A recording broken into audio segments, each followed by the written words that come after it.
સહજાનંદ સ્વામી મહારાજની જય. ઈષ્ટદેવ પરમ આરાધ્ય અનંત કોટી બ્રહ્માંડાધિપતિ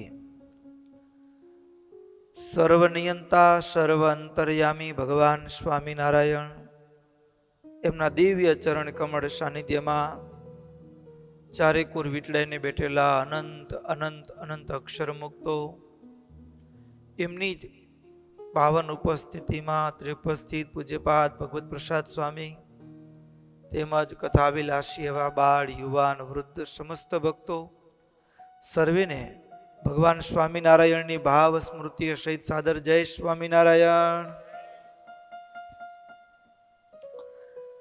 વાલા ભક્તો, ચાલતી સાયંકાલીન નિત્ય જે પ્રતિદિન સત્સંગી જીવન કથા ગંગા, એમાંય તૃતીય પ્રકરણમાં અન્નકૂટના ઉત્સવની વાત વિસ્તારથી સતાનંદ સ્વામીએ નોંધી છે. અન્નકૂટ ઉત્સવ પૂર્ણ થયો. જીવબાની ઈચ્છાથી જીવબાએ દાદાને કહ્યું, મહારાજને કહો કે મહારાજ પ્રબોધની સુધી રોકાય, સંતો ભક્તો પણ પ્રબોધની સુધી રોકાય.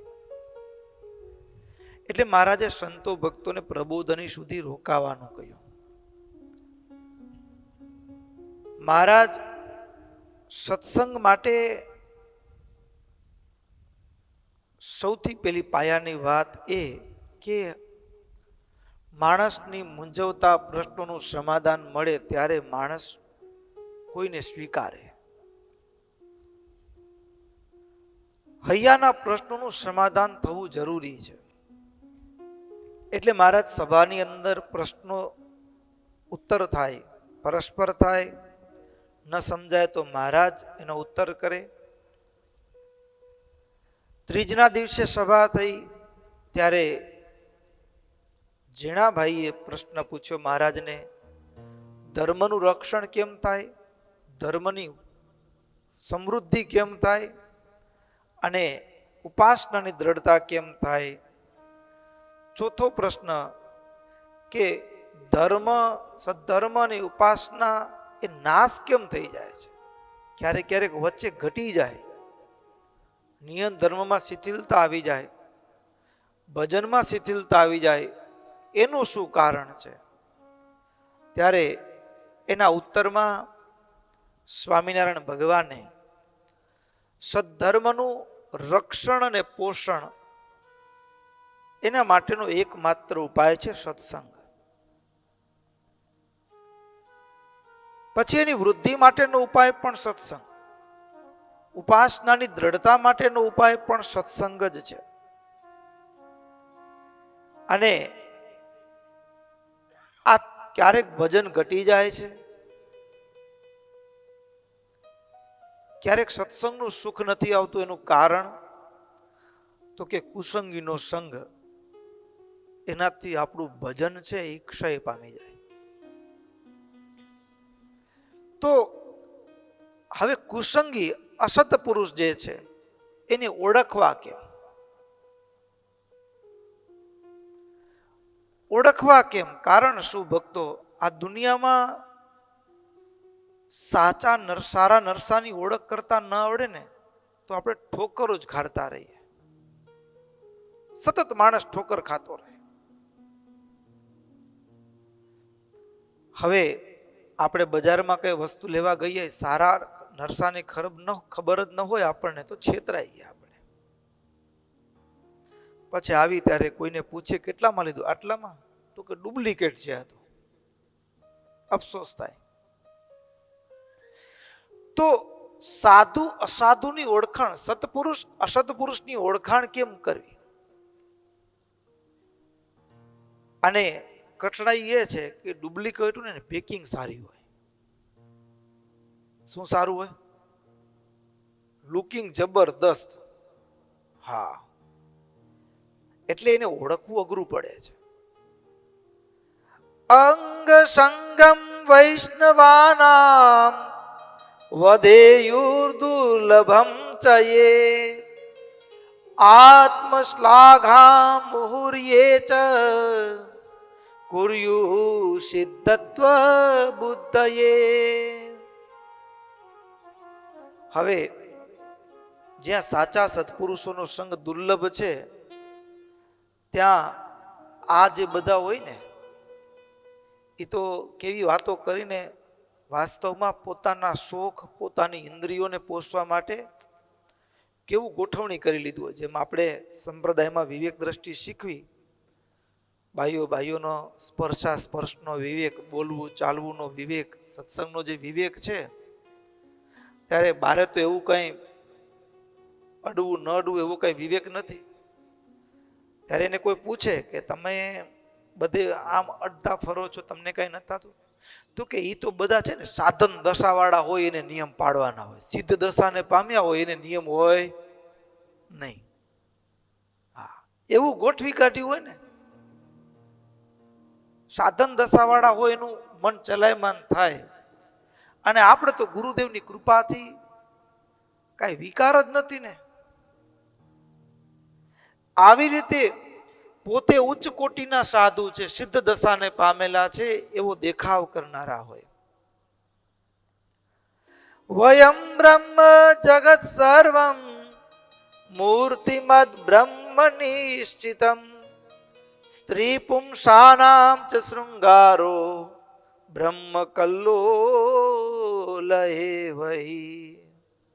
આવા દુષ્ટ સ્વભાવના જે સાધુ પુરુષો હોય છે, અમે બ્રહ્મ છીએ. બ્રહ્મ છીએ એટલું નહીં તો કે બ્રહ્મને હવે અગ્નિને શેનો પાસ લાગે? કઈ પાસ ન લાગે. એટલે જેને બ્રહ્મનો સાક્ષાત્કાર થયો હોય એને કોઈ દોષ અડતો નથી, એટલે એને બધું કરવાની છૂટી. અને આમ કઈ અને જે નિર્દોષ સ્વભાવના ભોળા સ્વભાવના જે લોકો છે, હા, એનું શોષણ કરે. ભક્તો, આપણે તો શુદ્ધ પરંપરા મળી છે, આપણે ભાગ્યશાળી છીએ. યદ્યપિ શાસ્ત્રોની પરંપરાનો ભાવ મજાનો છે. કોઈ નવી વસ્તુ આવી હોય, નવી વસ્તુ પ્રાપ્ત થાય તો આપણે એ ભગવાનને અર્પણ કરીએ. તમે કોઈ નવી ગાડી લીધી હોય ને તો મંદિરમાં લઈ આવો છો, ઠાકોરજી બિરાજમાન થાય એની ઉપર, પછી આપણે આપણા ઉપયોગમાં લઈએ. એટલું જ નહીં, નવું મકાન બનાવીએ તો બ્રાહ્મણો દ્વારા વાસ્તુ પૂજન થાય, પછી સંતોના પધરામણા થાય, પછી આપણે એમાં નિવાસ કરીને રહીએ છીએ. અરે આ અન્નકૂટ ઉત્સવ છે ને, એ પણ શું છે તો કે ચોમાસામાં જે પાક પાક્યો હોય એનામાંથી નવા ધન ધાન્ય આવ્યા હોય તો એ બધું ભગવાનને અર્પણ કરીએ અને પછી આપણા ઉપયોગમાં લેવાય.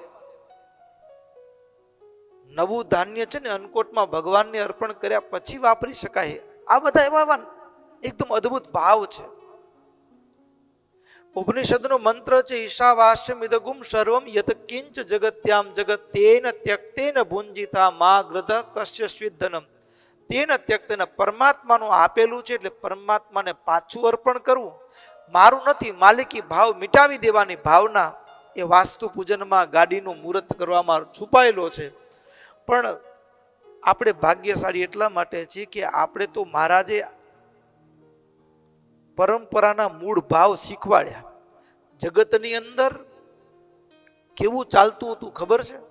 કેટલાક જગ્યાએ કે લગ્ન કરીને નવી લાડી આવે ને તો એનું વાસ્તુ કરવું પડે, ગુરુ મહારાજ ભેગા 4-5 દિવસ રહેવાનું. આવી અંત પરંપરાઓ હતી દુનિયામાં. અહીંયા કીધું કૃષ્ણ બુદ્ધિમ કરિષ્યંતી, હું બ્રહ્મ છું, મારા વિશે જ કૃષ્ણનો વાસ છે. હું કાન, તું રાધા. અને ભોગ વિલાસમાં પોતાની ઇન્દ્રિયોની તૃપ્તિ કરવામાં એ રચ્યા પચ્યા હોય. આવા જે છે એ અસત પુરુષો છે. અસત પુરુષો છે પછી જાણે કે પોતે સમાધિનિષ્ઠ હોય એવી વાતો કરે. મારે તો રોજ વાતો થાય ભગવાન સાથે, અને 4-5 ભાડુઆત જેવા રાખી લીધા હોય, સમજે ને? હા, એનો રોટલો હાલે, એ ચારે બાજુ પ્રચાર કરે. ગુરુ મહારાજની તો શું વાત કરી, પરચા નજરે જોઈ છે ને અમે. હા, અને આ દુનિયામાં, અને હવે તો 4-5 માણસો રાખવા ન પડે, મોબાઈલ કામ કરી જાય. હા, એમાંય તમે 5 વિડિયા ખાલી ઉતારીને મૂકો કે મને બહુ તકલીફ હતી અને ગુરુ મહારાજ પાસે આવ્યો, ગુરુ મહારાજે માથા ઉપર હાથ મૂક્યો, ધબ્બો મૂક્યો, સારું થઈ ગયું.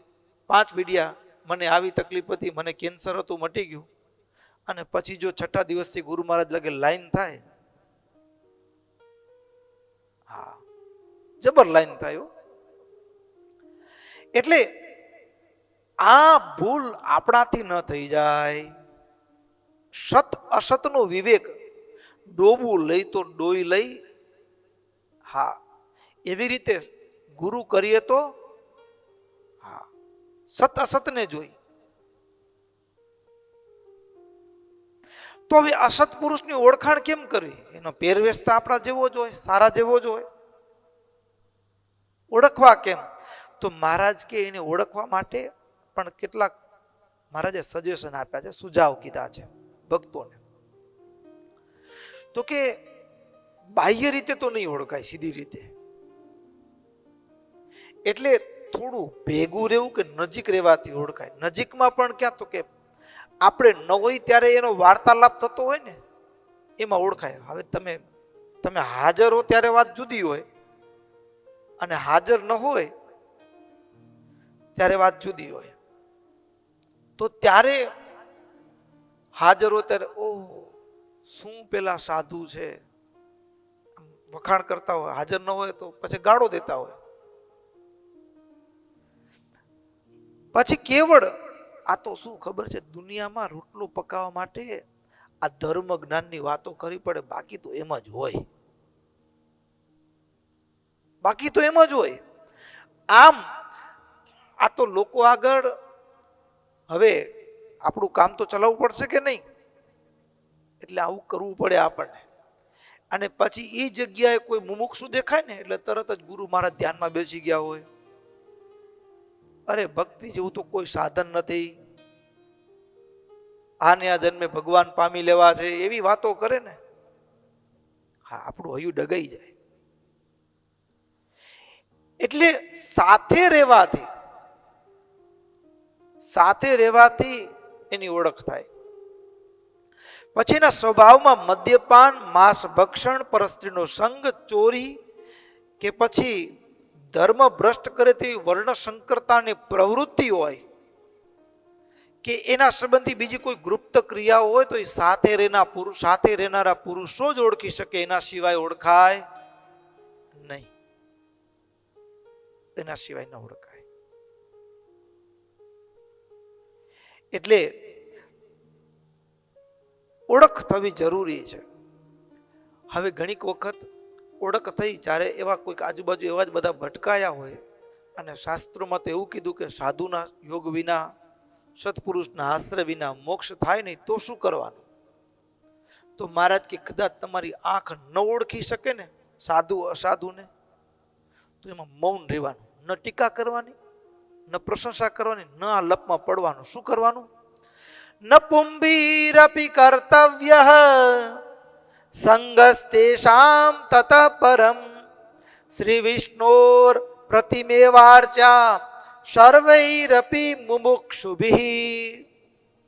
તો પછી અસત પુરુષોની ઓળખાણ થાય, દૂર થઈએ કે સમજણ ન પડતી હોય તો મુમુક્ષુ એવા સ્ત્રી પુરુષોએ શ્રી વિષ્ણુ પ્રતિમા, ભગવાનની પ્રતિમા, ભગવાનની મૂર્તિની સેવા પૂજા કરવાની.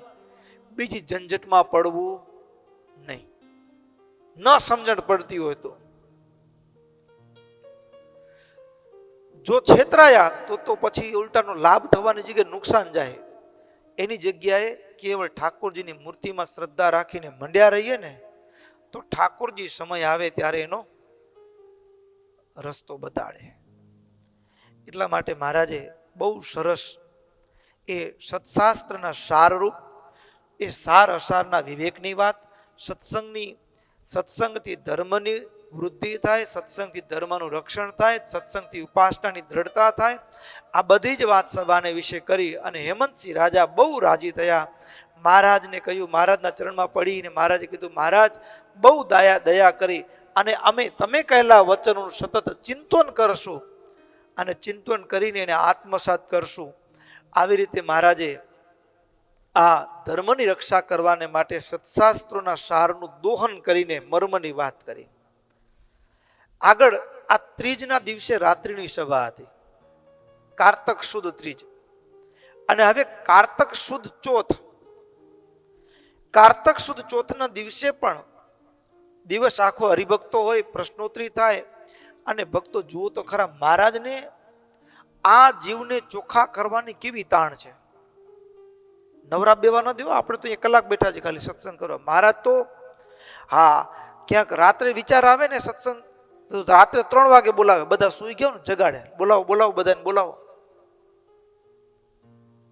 મૂળજી બ્રહ્મચારીને સાધુની જાયગામાં હરિભક્તોના ઉતારે બોલાવવા મૂકે 3 વાગે.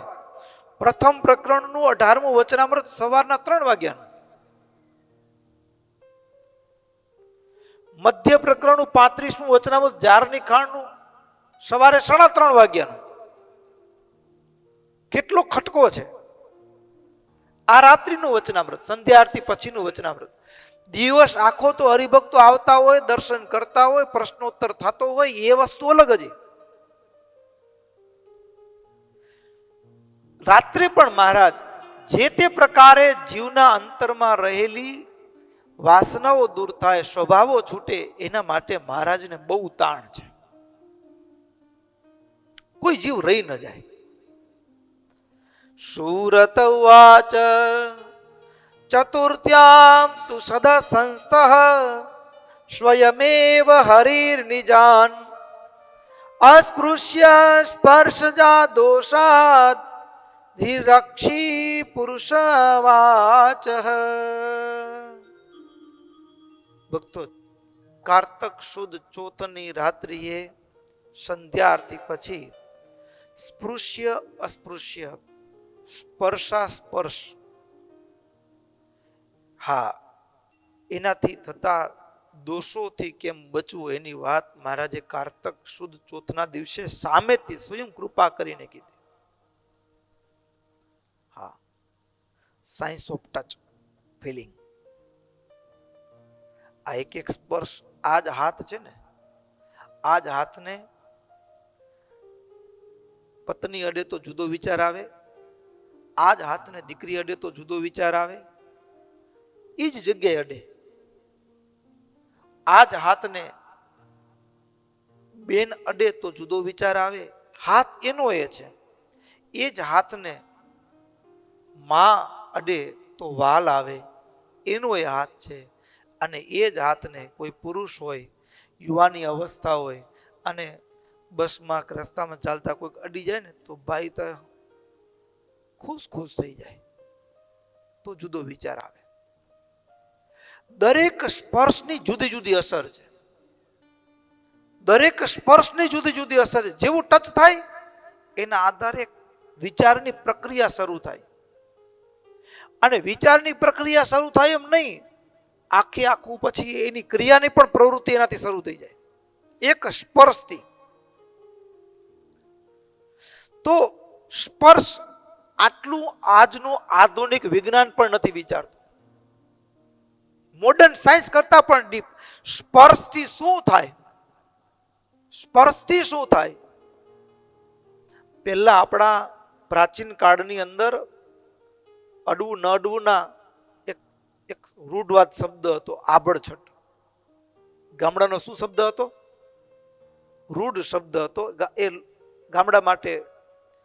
પણ એમ અત્યારે એવું ન કરી શકાય, કરાય પણ નહીં. પણ એના પાછળ પણ એક સાયન્સ હતું, વિજ્ઞાન છે એના પાછળ. અને અડવાથી શું થાય એ પ્રશ્ન થાય ને, પૂછી જુઓ કોરોનાને.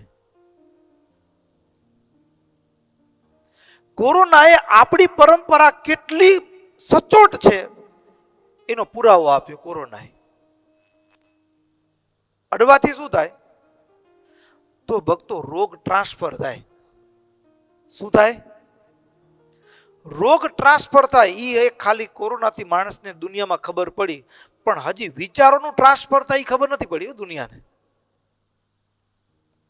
વિચારોનું પણ ટ્રાન્સફર થાય અડવાથી ખાલી અડવાથી વિચારોનું પણ ટ્રાન્સફર થાય, એનું પણ ટ્રાન્સપ્લાન્ટ. આ કિડની ટ્રાન્સપ્લાન્ટ થતા જોઈ હશે, પણ અહીંયા ટચ થાય ને વિચારોનું ટ્રાન્સપ્લાન્ટ થાય. એની વાત મહારાજ કર્યા છે. અને સ્પર્શનું વિજ્ઞાન સમજાઈ જાય તોય આપણે ઘણા બધા પરિણામોથી બચી શકાય. અડવું ન અડવું, કોને અડવું. અને આ ચોથના દિવસે મહારાજે ખાસ એક વાત કરી છે, એ મજાની છે. અહીંયા કોઈ અન્ય વર્ણ આશ્રમની વાત નથી કરી મહારાજે, પણ ખાસ મહારાજ અહીંયા કહે છે, શ્રી નારાયણ મુનિર્વાચ શૃણવંતુ પુરુષા સર્વે ગૃહિણસ્ત્યાગિનસ્તથા સર્વેષાં હિ હિતં વચ્મિ યુષ્માકં મામુપેયુષાં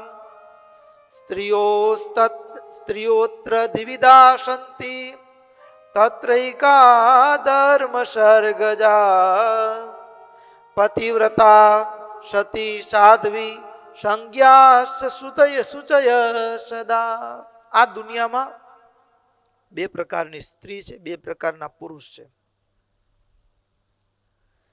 એમાં એક ધર્મ સર્ગથી ઉત્પન્ન થયેલી સ્ત્રી. ધર્મ સર્ગથી ઉત્પન્ન થયેલી સ્ત્રી એટલે કેવી? તો કે જેના જીવનમાં ધર્મ છે, જેનું જીવન ધર્મમય છે. પતિવ્રતા એ સ્ત્રી માટે બીજો શબ્દ વપરાયો છે શાસ્ત્રમાં. પતિવ્રતા, સતી, સાધ્વી. જે ધર્મ સર્ગ, જેનામાં ધર્મ છે. અને જેનામાં ધર્મ નથી એના માટે અધર્મ સર્ગથી ઉત્પન્ન થયેલી સ્ત્રી, એના માટે શબ્દ વપરાયો છે કૃત્યા, પાપીણી, પુંસચલી, કુલટા, વેશ્યા. એ આદિ શબ્દો છે એ અપવિત્ર જીવન જીવનારી સ્ત્રી માટે, એમને એમ પુરુષો માટે પણ.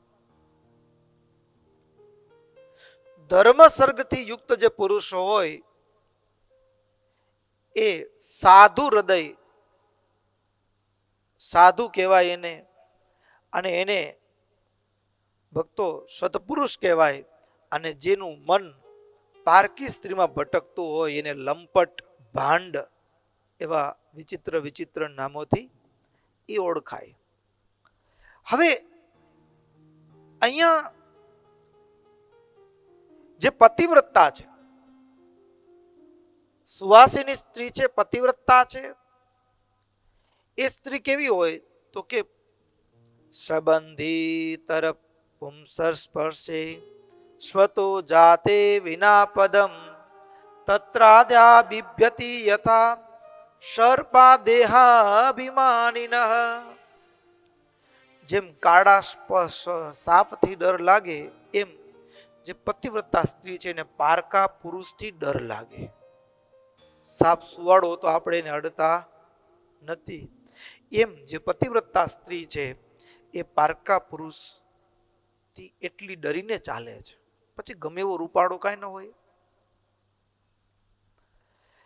અને બીજી જે છે જેનો સ્વભાવ ઉલટા છે, વિકૃત છે, અને એ તો શું તો કે એને કોઈને અડવું ન અડવું એ તો હાથ તાળી દેતી જાય ને મોજ કરતી જાય.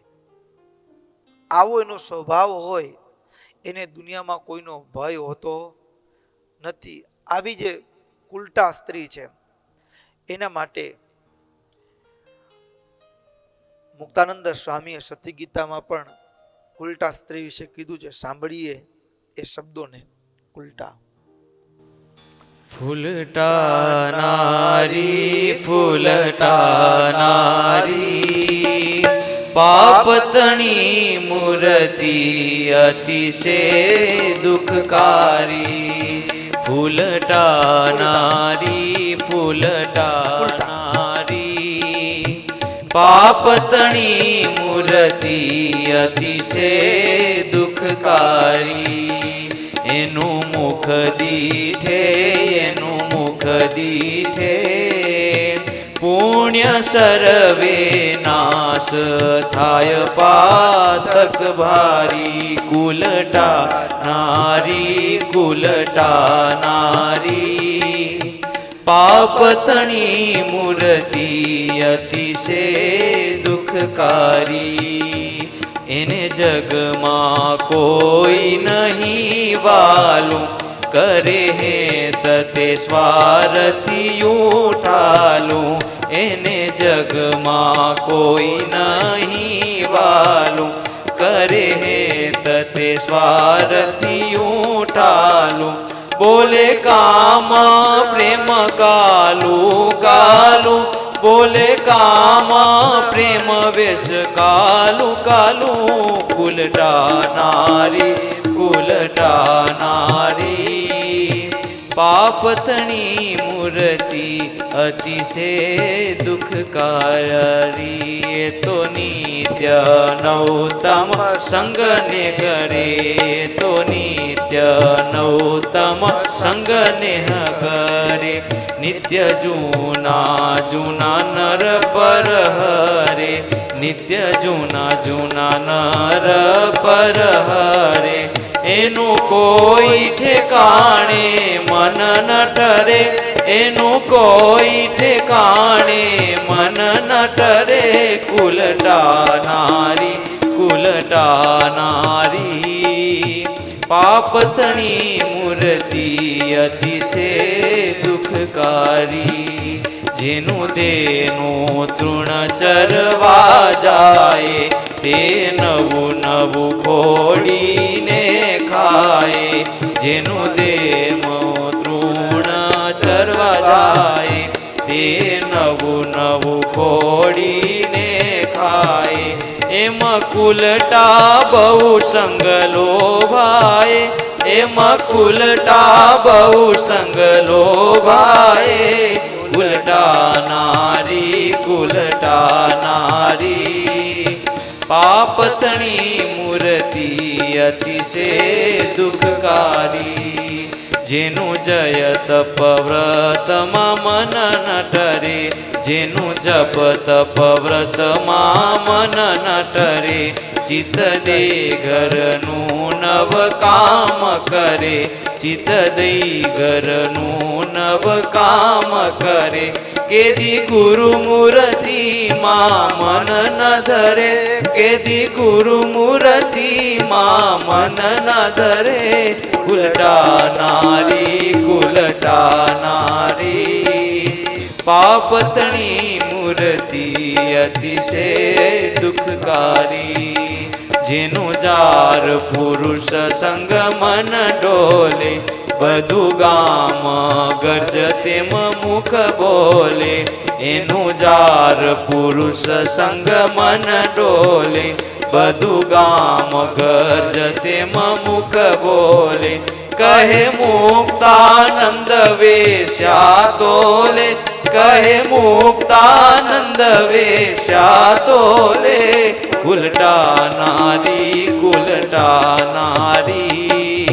પાપતણી મૂર્તિ અતિશે દુઃખકારી પાપતણી મૂર્તિ અતિશે દુઃખકારી જેમ તેનું તૃણ ચરવા જાય તે નવું નવું ખોડી ખાય એમ કુલટા બહુ સંગ લોભાય ગાયને છૂટી મૂકી હોય ને હા તો શું કરે ઉપરથી જલ્દી આગળ જાય તાજું નવું મળે એમ કુલટા સ્ત્રી છે જેના જીવનમાં ધર્મ નથી હા એ કેટલા પુરુષ બદલે એનું કોઈ ઠેકાણું ન હોય આ એક બેન હતા ને એ કે હું તો બહુ બીઝી આખો દિવસ બીઝી એમ તે બાજુમાં એક બીજા બેન આવેલા નવા રહેવા તો કે તું બહુ બીજી, તો હું તો તારા ભાઈની ત્રીજી છું.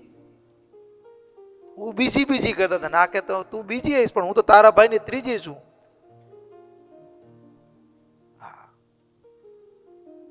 એટલે એ ઘર બદલ્યા કરે, એનું કઈ ઠેકાણું હોય નહીં. પણ ભક્તો, અહીંયા મહારાજ સમાજને સુરક્ષિત, ધર્મ છે ને સમાજને સુરક્ષિત કરે છે. અરસપરસની જે મર્યાદા છે, સંબંધોની મર્યાદા છે, સંબંધોની મર્યાદા, એની અંદર પણ ખાસ મહારાજે ઉલટાથી બચવું, એવા પુરુષથી બચવું ને એવી સ્ત્રીથી બચવું. પણ હવે વિશેષપણે ધ્યાન રાખવા જેવું ક્યાં છે? તો કે કોઈ પતિવ્રતા સ્ત્રીઓ, પતિ મોજૂદ હોય ત્યાં સુધી તો કદાચ એ પોતાની સમજણને સ્થિર રાખી શકે, પોતાના મનને સ્થિર રાખી શકે. પણ જેનો પતિ આ દુનિયામાંથી વિદાય થયો હોય, એવી સ્ત્રી એના જીવનને, પોતાને સુરક્ષિત રાખવા માટે, પોતાની જાતને, પોતાના વિચારોને સંયમિત રાખવા માટે થોડુંક વિશેષ સાવધાની રાખવી પડે, થોડી વિશેષ સાવધાની રાખવી પડે. અને મહારાજ કેવા દયાળુ છે કે એ સાવધાનીના ભાગરૂપે ભક્તો શાસ્ત્ર સમજતા ના આવડે ને, શાસ્ત્રોને, તો માણસને ઉલટું સમજાઈ જાય. શું સમજાઈ જાય? ઉલટું સમજાઈ જાય. ઉલટું એટલે શું? અમે 2-4 દિવસ પહેલા જ યાદ કર્યું હતું. અમે અમદાવાદ ગયેલા, સભા હતી. સભાની અંદર જ મુક્ત સંવાદ, એટલે કોઈને પ્રશ્ન પૂછવો હોય તો આપણા હરિભક્તોનો સમુદાયની એક જાતિગત માનસિકતા આવી કે જાહેરમાં કોઈ પૂછે ઈ પછી બધાને એમ થાય કે આપણે પૂછશું ને બધા હસશે તો. એટલે જાહેરમાં પ્રશ્ન હોય પણ જાહેરમાં કોઈ પૂછે નહીં, મનમાં હોય. અને પાછી ઘણી વખત એવું બને કે આપણે પૂછીએ, બધાનો પ્રશ્ન હોય પણ ખરો, તો બધા ઠેકડી ઉડાડે. એટલે જાહેરમાં પૂછતા ખચકાટ થાય. એટલે પછી ચિઠ્ઠી વાળો, એમાં નામ નહીં લખવાનું, એટલે મન મોજ આવે લખવાનું. એટલે એમાં તો પૂછે બધા પેટ ભરીને. તો એમાં એક અદ્ભુત કોઈ બેને, યુવાન દીકરીએ પ્રશ્ન કરેલો કે બધા નિયમ બાઈઓને જ પાડવાના? ભાઈ નપુંસક હોય તો પતિવ્રતાની પેટે છે, એવો ઈશ્વરની પેટે. લે, આ તો અન્યાય જ છે ને. બરાબર? કેવા કેવા નિયમો! તો બધા નિયમો બહેનોને જ પાડવાના, ભાઈઓને એકે નહીં. અને બાઈઓના મંદિરમાં તો દર્શન કરવા જાય તો માથું ઢાંકેલું ન હોય તો ગગલાવે બાયું. તો હા, મીઠો ઠપકો દે ને. અને બાઈઓની ભાષા થોડી કડક હોય. કેવી હોય? કડક હોય. તો ભાઈઓને માથું ખોલું ચાલે? આ તો અન્યાય જ કહેવાય ને. આવા એને 2-4 પ્રશ્નો લખેલા. પણ ભક્તો, શાસ્ત્ર જો સમજતા આવડે ને તો મજા પડી જાય એવું છે. શાસ્ત્ર સમજતા આવડે તો મજા પડી જાય. બરાબર? હવે મુખ્ય ઉદ્દેશ શાસ્ત્રનો સ્વરક્ષા અને પરરક્ષા, પોતાનું રક્ષણ અને પારકાનું, સામેવાળાનું રક્ષણ. આ 2 ભાવ મુખ્ય છે. પોતાનું રક્ષણ, આત્મરક્ષણ, સ્વરક્ષણ અને પરરક્ષણ. હવે એટલા માટે આત્મરક્ષણ માટે મહારાજે ક્યાં સુધી કીધું? જેમ મારા સાધુના ધર્મની અંદર કે જ્યારે દેહ ત્યાગ કે એવું કંઈક પ્રસંગ આવે કે કોઈ સ્ત્રી આવતી હોય બળાત્કાર નજીકમાં, તો એને વારવી, બોલવાની. એ સમયે ટીકા ટિપ્પણી કે એને કદાચ કડક શબ્દમાં કેવું પડે તોય કહેવાનું. શું કામ? ત્યાં આત્મરક્ષા. પણ સામે આપતકાળનો સંજોગ આવી જાય, દેહ પડવાની સ્થિતિ હોય, તો એને કોઈ સ્ત્રી તણાતી હોય તો એ સાધુ છે, એને તરીને ઉપાડીને કિનારે મૂકવું એ સાધુનો ધર્મ છે. અને જો ન મૂકે તો એ અધિકારી બને, પાપનો, દોષનો અધિકારી બને. આ એક જગ્યાએ એવો પ્રસંગ બનેલો કે 2 સાધુરામ રસ્તેથી પસાર થતા હતા અને એમાં પૂર આવેલું અને એમાં એક બેન નદીમાં તણાતા હતા. એટલે તરત જ પેલા સાધુ, યુવાન સાધુ, એ નદીમાં કૂદી જંપલાવી તાર ખાઈને પેલા તણાતા બેનને ઉપાડી પોતાના ખભા ઉપર ઉપાડી એને કિનારે મૂકી દીધા. એટલે બીજા જે સાધુ હતા ને થોડા ચુસ્ત હતા, વધારે પડતા દ્રઢ હતા. એટલે એને કીધું કે તું ધર્મ ચૂકી ગયો, તારી વાત ગુરુને કહી દઈશ, તું બાઈને અડી ગયો. એટલે આમ આખી વાટ અડધો કલાક સુધી આમ આગળ ચાલ્યા તો આખી વાત તું ધર્મ ચૂકી ગયો, મને અડતો નહીં, તું ધર્મ ચૂકી ગયો, મને અડતો નહીં, તું બાઈને અડી ગયો, તું મને અડતો નહીં. અડધો કલાક સુધી બોલ્યા, ઓલા સાધુ કઈ બોલ્યા નહીં. અડધા કલાક પછી એમ કીધું કે મેં તો બાઈને ઉપાડી પાણીમાં તણાતા તેને કિનારે મૂકી દીધી, પણ તું તો હજી હૃદયમાં ઉપાડીને ચાલે છે, હજી એની ચિંતન કર્યા કરે છે. મારો ધર્મ હતો સાધુનો, એટલે પ્રાણ ત્યાગનો પ્રસંગ આવે તો સ્પર્શ કરવામાં દોષ નથી. ધર્મ છે ને એ સ્વરક્ષા ને પરરક્ષાના પાયા ઉપર ઉભો છે, આત્મરક્ષા. તો હવે વિધવા સ્ત્રી હોય કે સધવા સ્ત્રી હોય, જ્યારે રક્ષણ કરવાની વાત આવે કે પુરુષો એના માટે જ્યારે રક્ષણ કરવાની વાત આવે ત્યારે ભક્તો શાસ્ત્રોની અંદર ક્યાંક સામ દામ ભેદ અને દંડ આ પ્રયોગો થયા હોય. આગળ એક અધ્યાય તો આવશે જ, 5મા પ્રકરણમાં એનો એક અધ્યાય છે. જેમ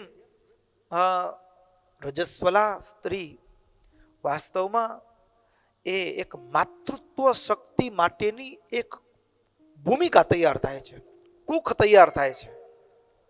અને માતૃત્વ શક્તિ ધારણ કરવાનું એનું આ સામર્થ્ય છે, એનું દર્શન એ રજો દર્શનથી ખબર પડે બહુ. અને પુરુષ ગમે તેવો હોય પણ એનામાં માતૃભાવ ના આવે.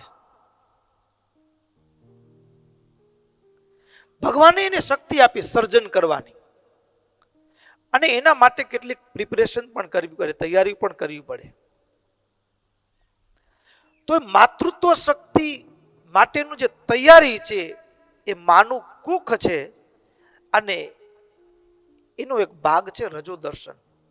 એ માની કુખ, જેમ આપણે આપણા ઘરનું આંગણું સાફ કરીએ એમ સ્વયંભૂ શરીર જ એક એવી ગોઠવણી કરેલી છે શરીરની રચના કે એ માની કુખ છે એ દર મહિને એ શરીરને એક કોથળીને સાફ કરી નાખે, અને એને રજો દર્શન કીધું છે. પણ એ સમય એવો છે કે જ્યારે ભક્તો આપણે ઘરમાંથી કચરો બહાર નાખીએ તો એમાં શું આપણે એક વખત જમેલું વધેલું ઘટેલું નાખ્યું તો કચરાને પાછો ઉપાડીને એને ઉપયોગ કરીએ છીએ ને. તો એ અવસ્થા એવી છે કે ત્યારે એની અસર શરીર ઉપર જોવા મળતી હોય, એની અસર વિચારોમાં જોવા મળતી હોય. અને બહેનોનો તમે પુરુષો ભક્તો જોઈ પણ શકતા હો, બહેનો પણ અનુભવી શકતા હોય કે એ સમય દરમિયાન થોડો સ્વભાવ ચીડિયા જેવું, મજા ના આવે, શરીરમાં થકાટ પણ હોય.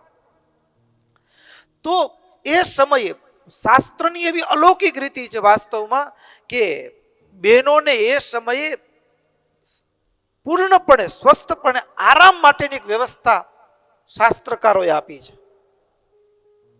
પૂર્ણપણે આરામ કરવાની. પણ હવે આપણે એમ વિચારી કે મને રસોડામાં જવા નથી મળતું તો દુઃખી થઈ, અને એમ વિચારી કે હાલો કાંઈ વાંધો નહીં, 3 દિવસ તૈયાર મળશે, આપણે રાજાશાહી જીવન જીવવાનું છે, તો આનંદ આવે. વાત એની એ છે, વાત એની છે ભાઈ, થાળી લાવો એટલે જમવાની થાળી તૈયાર આવે, 3 દિવસના રાજા કહેવાય આપણે, બરાબર ને. કાંઈ કામ ન કરવાનું, બિંદાસ બેસવાનું, હરિભજન કરવાનું. સવડું લઈએ તો આનંદ આવે ને અવળું લઈએ તો એમ થાય કે બધું અમારા ઉપર થૂકી બેસાડ્યું છે. પણ સમજણની વાત છે. પણ સ્વ સુરક્ષા શાસ્ત્રના પ્રયોગો તમે જુઓ, શાસ્ત્રના પ્રયોગો જુઓ. હવે એ સમય શાંતિ લેવા માટેનો છે કોઈ પણ રીતે, બરાબર. હવે સામેવાળા વ્યક્તિને આપણે રોકીએ કે તમારે આવું ન કરવું, એને બોલાવવું નહીં, એને હેરાન ન કરવા, એને કામ, તો માણસ રોકાય નહીં. તો શાસ્ત્રકારો કોઈ પણ રીતે એને શાંતિ મળે એના માટે આપણે કહીએ ને કે કોઈ કલંક કે કોઈ એવો શબ્દ પ્રયોગ વાપરીને પણ એ માણસને બચાવી લેવાનો. એટલે એના માટે એવા વિચિત્ર શબ્દો વાપર્યા કે પેલા દિવસે એ આના જેવી કીધી, બીજા દિવસે આના જેવી કીધી, ત્રીજા દિવસે આના જેવી. પણ એવું નથી વાસ્તવમાં.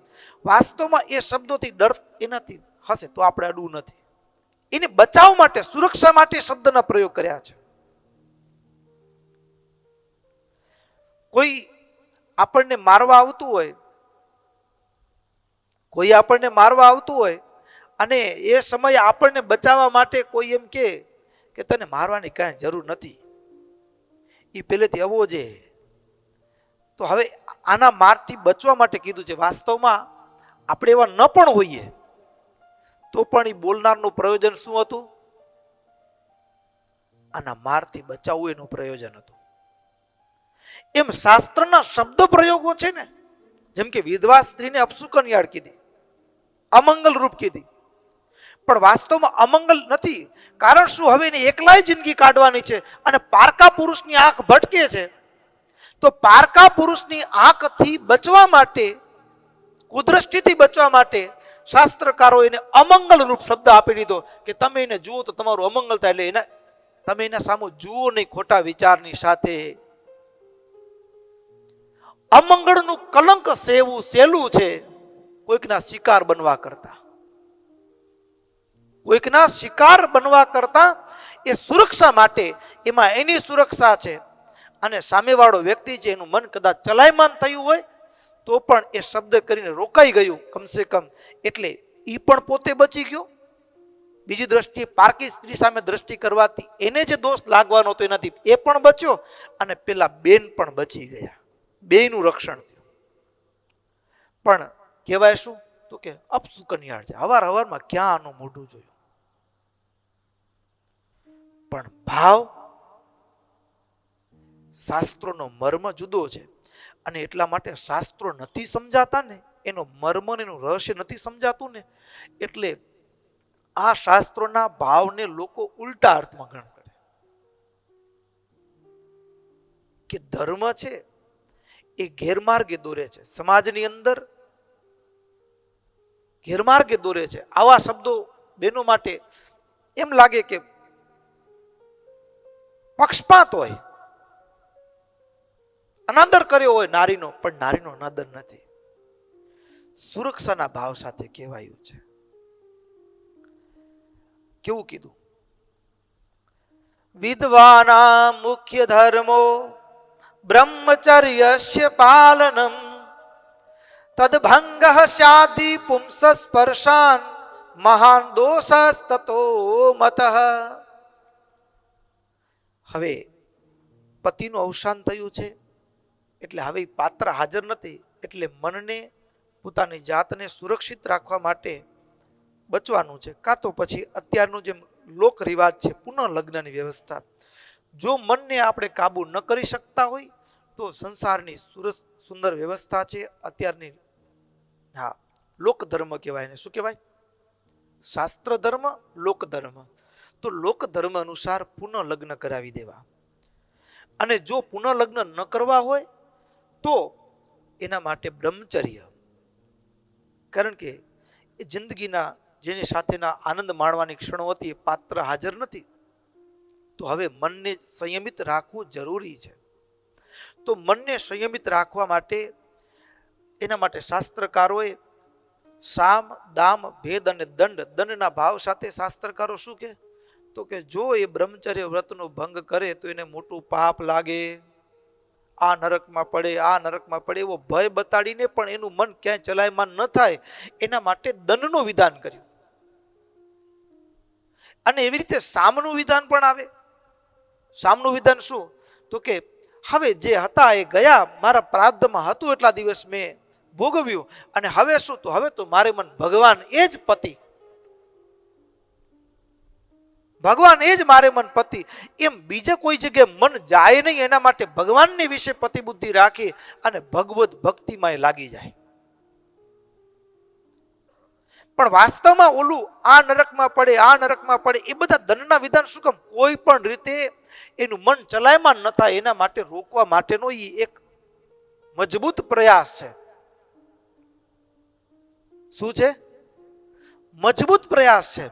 અને એવી જ રીતે પુરુષો માટે પણ. હવે પુરુષનું મન પારકી સ્ત્રીમાં ન જાય એના માટે ખાસ કીધું.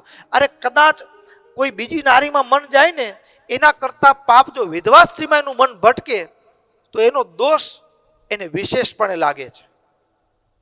અરે વિશેષપણે લાગે એમ નહીં, વિધવા સ્ત્રી સામે કામ ભાવથી જો નજર કરે ને તો પણ એ અન્ય સ્ત્રી સાથેના વ્યભિચારનું પાપ હોય ને વિધવાને ખાલી દ્રષ્ટિ માત્રમાં લાગી જાય. વિધવાના દર્શન વિચાર, ખાલી કામનો વિચાર કરે વિધવાની જોતાની સાથે તો એ ધનનો અધિકારી બને. સુરક્ષા માટેના વિધાનો છે.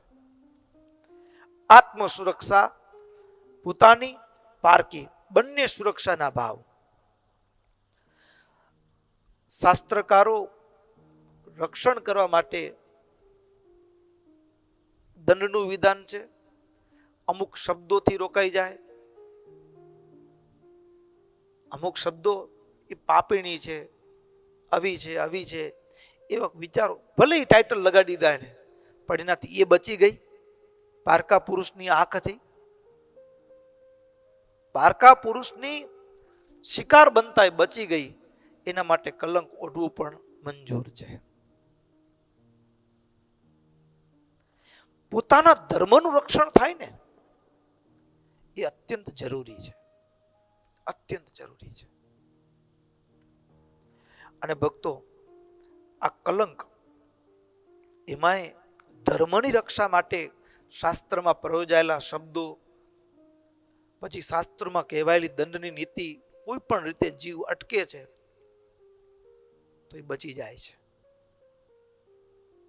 બચી જાય છે ભક્તો. અને આ બધા કલંક છે ને પુરુષ બહુ જાજા ન ઓઢી શકે, એટલે પુરુષ માટે એવું કીધું નથી શાસ્ત્રકારોએ. બધા વધારે કલંક કોના માટે, શબ્દો માટે શબ્દો પ્રયોગ કોના માટે થયા? બહેનો માટે થયા. અને એ કલંકનો ભાર ઓઢી શકે. આ દુનિયામાં સૌથી મોટો કલંકનો ભાર ઓઢ્યો હોય ને તો કોને ઓઢ્યો ખબર છે? નારી શક્તિ ઓઢ્યો છે. અને એમાં પણ રામાયણમાં દ્રષ્ટિ કરીએ ને તો કઈ કઈ, આ દુનિયામાં કઈ કઈએ જે ભાર સહન કર્યો છે એવો આ દુનિયામાં કોઈએ સહન નથી કર્યો. વાસ્તવમાં રામને 14 વર્ષનો વનવાસ થાય અને ભરતને ગાદી મળે, એ કઈ કઈ એમાં સંમત જ નહોતા.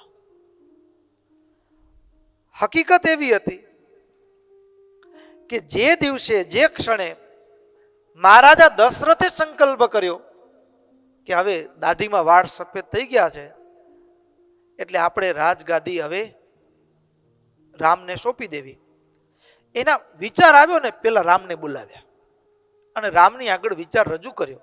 બેટા રામ, હવે હું આ રાજકાર્યમાંથી નિવૃત્ત થવા ઈચ્છું છું અને તું સંભાળ,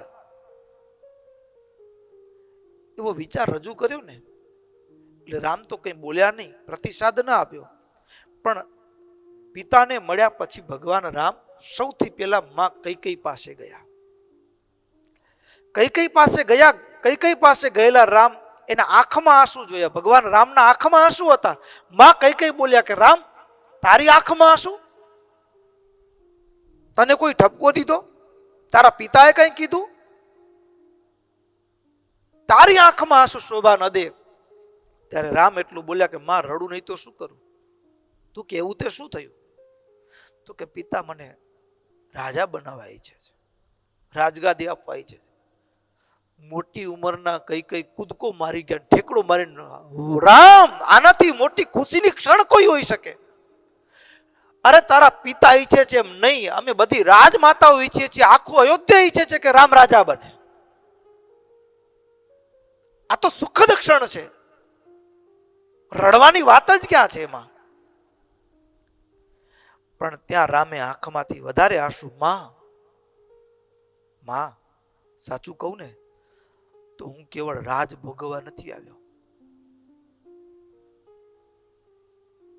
તારી આંખમાં આંસુ છે ને? તો કે લંકાની વચ્ચે મારું વિભીષણ બેઠો છે ને, એ રોજ રોજ રડે છે, એ મને રડાવે છે.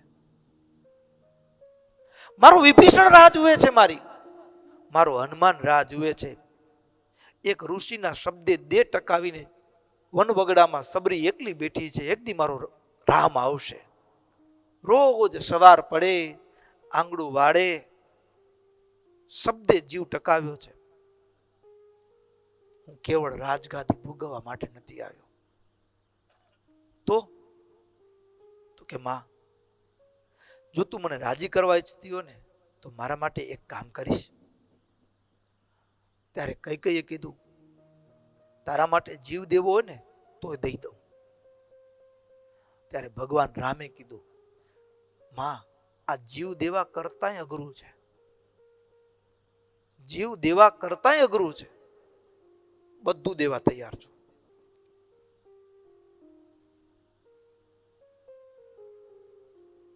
ચૌદ વર્ષ વનવાસ, ભરત માટે રાજગાદી માંગવાની. તારા 2 વરદાન બાકી છે.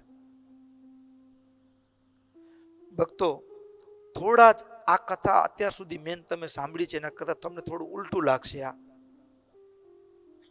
થોડું ઉલટું લાગે એવું છે, પણ થોડા ઊંડા ઉતરશો ને તો પકડાઈ જાય એવું છે. જો વાસ્તવમાં કૈકેયીને ભરતને જ રાજા બનાવવા હોય ને તો 14 વર્ષ વનવાસ ન મંગાય, કાયમ વનવાસ મંગાય, કે રામ સદાયને માટે વનમાં રહે. કારણ કે રામની કીર્તિ એવી છે, આખું અયોધ્યા ચાહે છે 14 વર્ષ પછી પાછા રામ આવશે તો ભરતને કોઈ બોલાવવા તૈયાર નહીં હોય, પાછા રાજા બની બેસે. તો કઈ મતલબ નથી માંગવાનો. કઈ છે તો 14 નો આંકડો ક્યાંથી આવ્યો? 14 જ શા માટે? કેટલાય એક સાથે કેટલા કાર્યોની એક સીમા રેખા બંધાયેલી છે. રાવણના પુત્ર મેઘનાદ એ બ્રહ્મચર્યનું પાલન કર્યું હોય આટલા વર્ષો સુધી, એ જ એનો વધ કરી શકે. આ બધા આંકડાઓની ગોઠવણી છે. 14 નો આંકડો મારા રામે આપેલો છે. ભરત માટે રાજગાદી મારા રામે માંગેલી છે કે દુનિયાને બતાવવું છે ક્યાં સંપત્તિ માટે ઝઘડતા ભાઈ છે અને ક્યાં એક ભાઈ કે જેને કીધું હોય ને તો પણ એક દાસ ભાવે કેવો ભાઈ હોય. ભરત રાજગાદીનો મોહાંત નથી, એને રાજગાદીનો મોહ નથી. ભાઈ કેવો હોય એનું દર્શન કરાવવા માટે ભરત માટે રાજગાદી માંગે. એને ખબર છે નથી, ભગવાનને ખબર જ છે કે રાજગાદી એને નથી. અને આ કલંક આ માગીશ ને એના માટે જે કલંક લાગશે એની મોત કરતા અઘરું. પણ કૈકેયીએ મનમાં એને ખબર છે હું માંગીશ એટલે આખું અયોધ્યા મારું વિરોધી બની જશે. કારણ કે રામ બધાના પ્રિય પાત્ર છે. ભરત પણ મારો ત્યાગ કરી દેશે. કારણ શું? તો કે મારા કરતા ભરતને રામમાં વધુ પ્રેમ છે. પણ ભરત મારો ત્યાગ કરે મને મંજૂર છે, પણ મારો રામ ત્યાગ કરે ને એ મને મંજૂર નથી. મારો રામ રાજી થાય ને તો મને ભરતનો ત્યાગ કરવો પણ હું કરી દઈશ. વાસ્તવમાં એમ કહીએ કે ભરતે માનો ત્યાગ કર્યો, પણ એ વાત કરતા પણ કૈકેયીએ રામને ખાતર ભરતનો મોહ છોડ્યો, પુત્રનો પણ મોહ જતો કર્યો એને. એમ કેવું વધારે સાચું લાગશે. અને 14 વર્ષના વનવાસની ભગવાનની પાછું કેવું તો કે ભગવાન ઉપર કોઈ પ્રકારનું કલંક જ ના આવે, ભગવાનનું કઈ નામે ના આવે રામનું. એના માટે નિમિત્ત કોણ બન્યું? તો કે મંથરા. તો કે મંથરા ચડાવીને એટલે કૈકેયી ચડ્યા. પણ વાસ્તવમાં માં કૈકેયી નિમિત્ત શોધે છે એવું બળવાન, કે કયું નિમિત્ત હું સ્વીકારું તો જેના કારણે દુનિયાને કોઈને ખબર ન પડે, કોઈને ખબર ન પડે, યોજનાની ગંધે ના આવે. એના માટે બળવાન નિમિત્ત. અને પાછું ભક્તો લોકમાં એ નિમિત્ત ઘટના પણ બનતી હોય, કોઈકના ચડાવવાથી કોઈકના ઘર હડકતા હોય છે ને, એટલે એમાંથી લોકોને સંદેશ પણ મળી જાય. અને માં કૈકેયી મંત્રાનું નિમિત્ત બનાવ્યું. અને ભક્તો એટલા માટે આ દુનિયામાં સૌથી વધુ કલંકનો ભાર જો સહન કર્યો હોય ને તો માં કૈકેયીએ સહન કર્યો. અને એટલા માટે 14 વર્ષના વનવાસ પછી રામ આવ્યા ને, માં કૌશલ્યાને મળવા પેલા નહોતા ગયા, માં કૈકેયી પાસે ગયા હતા. કૈકેયીના ભવનમાં પેલા ગયા હતા.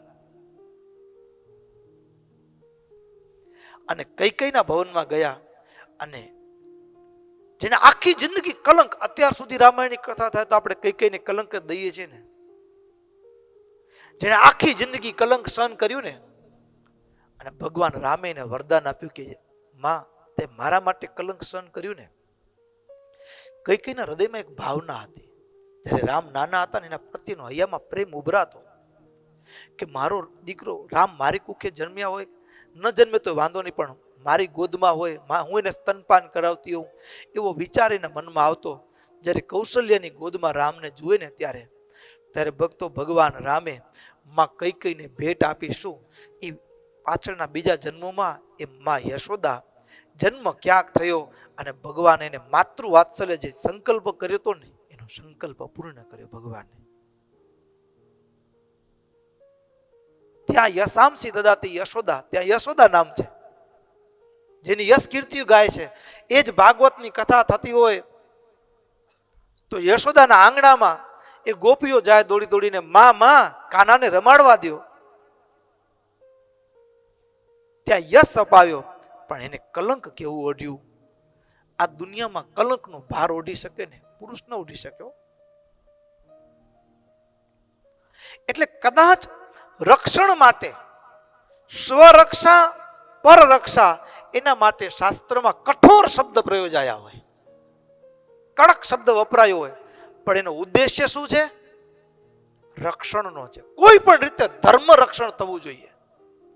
પણ જો કડક શબ્દને પકડીએ પણ એના પાછળનો જે મર્મ છે રક્ષણનો એ ન સમજાયો હોય તો આપણે એમ થાય કે આ બધા શાસ્ત્રમાં કેવા કેવા શબ્દો વાપર્યા છે, કેવું કેવું કીધું છે, એક ઉપર જ બધું ઠોકી બેસાડ્યું છે, સ્ત્રીઓનો અનાદર છે, સ્ત્રીઓને સમાજમાં કોઈ સ્થાન નથી, ધર્મમાં પણ નીચી માનવામાં આવી છે.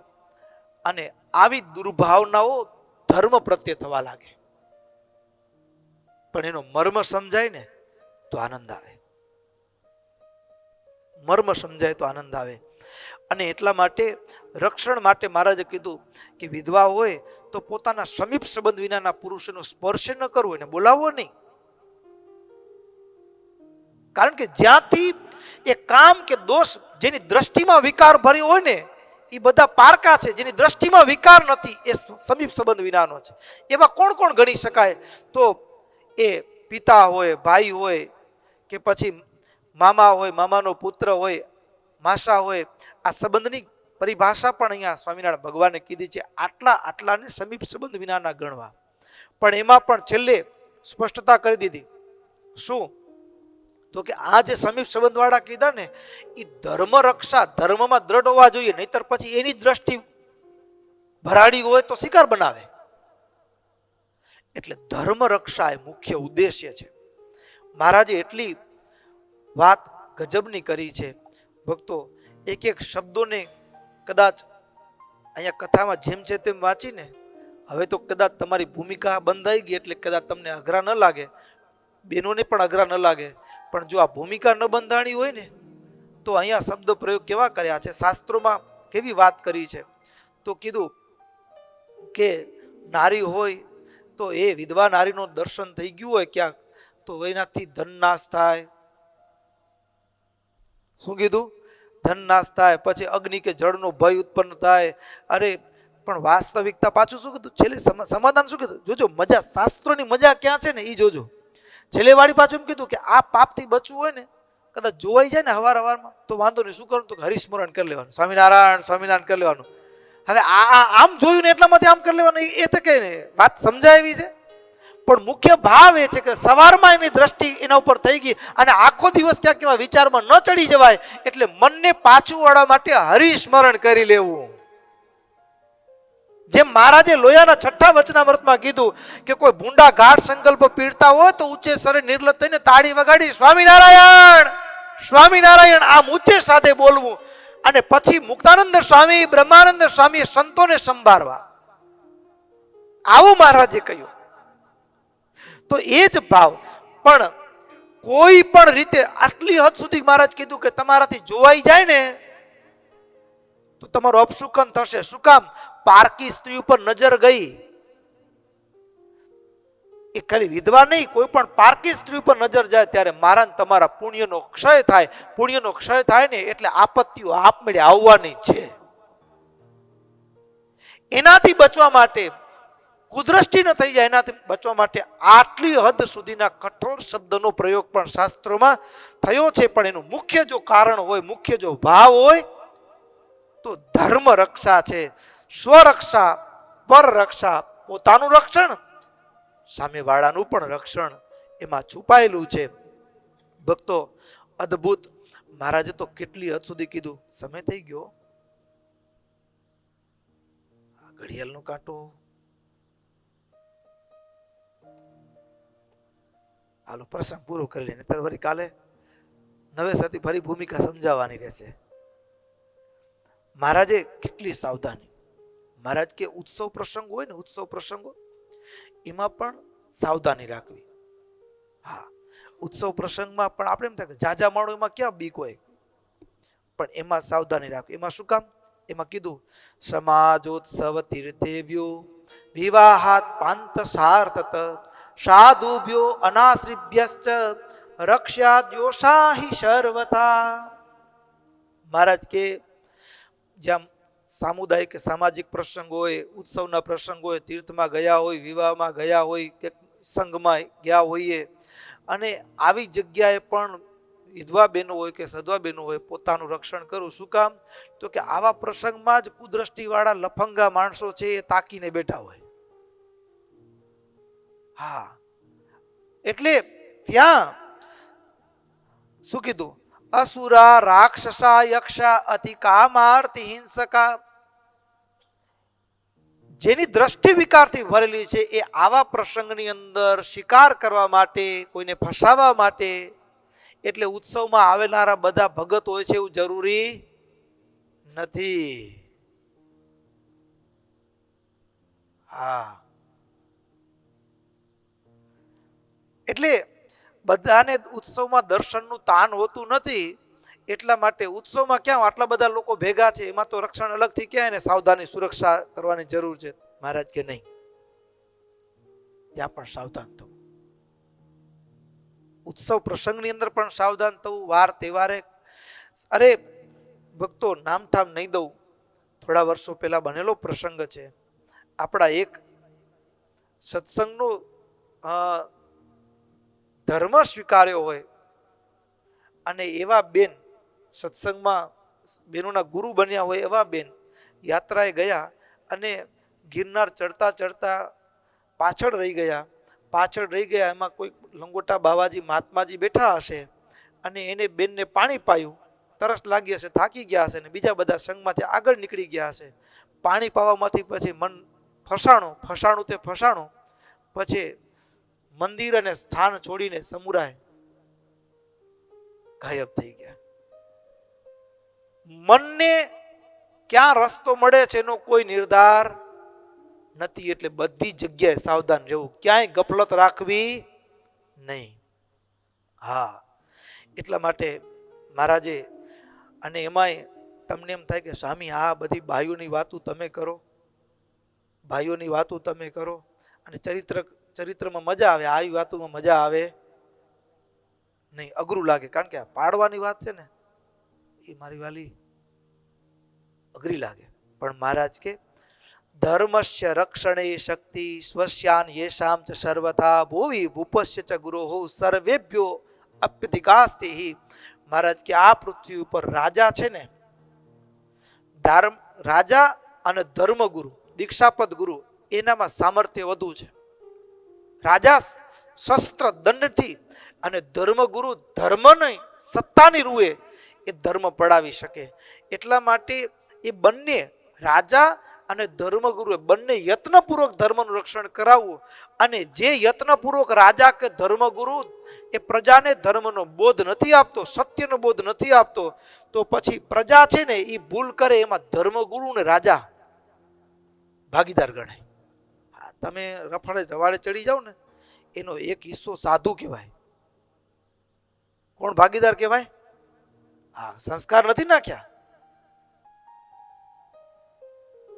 સંસ્કાર નથી આપ્યા, એને સાચો બોધ નથી આપ્યો, એને જીવનનો રાહ નથી બતાવ્યો. એટલા માટે ગુનેગાર ન થઈ જાય. એટલા માટે અમે રાત્રિ સભા કરીએ છીએ. મારા વાલા સહજાનંદ સ્વામી મહારાજની જય. શ્રીપતિમ શ્રીધરમ સર્વદેવીશ્વરમ ભક્તિ ધર્માત્મજં વાસુદેવમ હરે માધવમ કેશવમ કામધમ કારણમ સ્વામિનારાયણ નીલકંઠમ ભજે.